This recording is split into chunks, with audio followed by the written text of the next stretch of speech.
Chapter 22. Men, brethren, and fathers, hear ye my defence which I make now unto you. And when they heard that he spake in the Hebrew tongue to them, they kept the more silence. And he saith, I am verily a man which am a Jew, born in Tarsus, a city of Cilicia, yet brought up in this city at the feet of Gamaliel, and taught according to the perfect manner of the law of the fathers, and was zealous toward God, as ye all are this day. And I persecuted this way unto the death, binding and delivering into prisons both men and women, as also the high priest that bare me witness, and all the estate of the elders, from whom also I received letters unto the brethren, and went to Damascus, to bring them which were there bound unto Jerusalem, for to be punished. And it came to pass, that as I made my journey, and was come nigh unto Damascus about noon, suddenly there shone from heaven a great light round about me, and I fell unto the ground, and heard a voice saying unto me, Saul, Saul, why persecutest thou me? And I answered, Who art thou, Lord? And he said unto me, I am Jesus of Nazareth, whom thou persecutest. And they that were with me saw indeed the light, and were afraid, but they heard not the voice of him that spake to me. And I said, What shall I do, Lord? And the Lord said unto me, Arise, and go into Damascus, and there it shall be told thee of all things which are appointed for thee to do. And when I could not see for the glory of that light, being led by the hand of them that were with me, I came into Damascus. And when Ananias, a devout man, according to the law, having a good report of all the Jews which dwelt there, came unto me, and stood, and said unto me, Brother Saul, receive thy sight. And the same hour I looked upon him.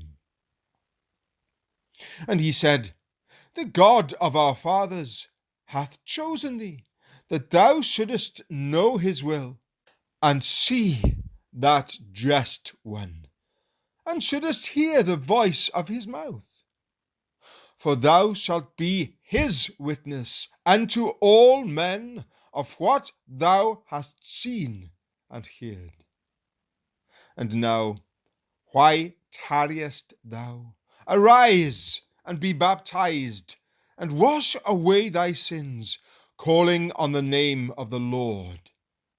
And it came to pass, that when I was come again to Jerusalem, even while I prayed in the temple, I was in a trance, and saw him saying unto me, Make haste, and get thee quickly out of Jerusalem, for they will not receive thy testimony concerning me.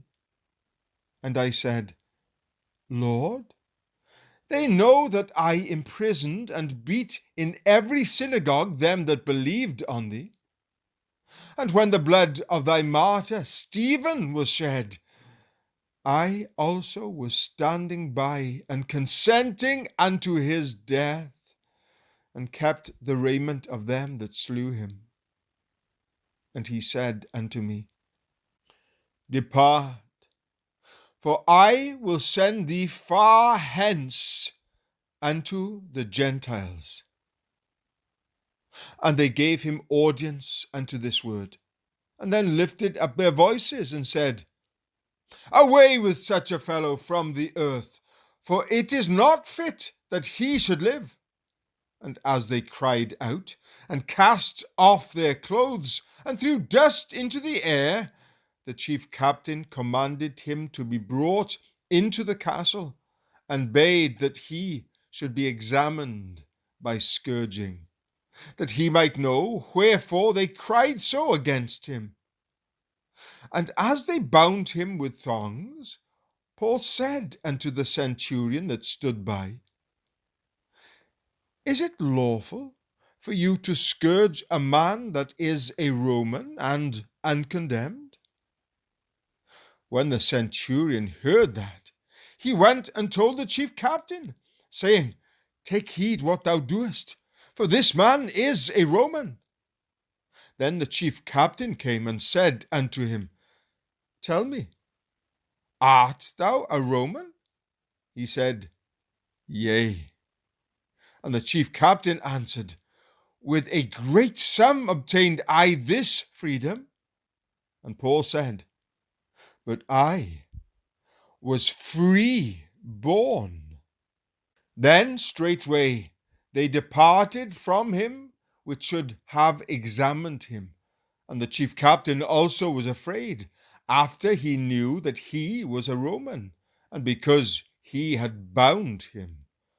On the morrow, because he would have known the certainty wherefore he was accused of the Jews, he loosed him from his bands, and commanded the chief priests and all their council to appear, and brought Paul down, and set him before them.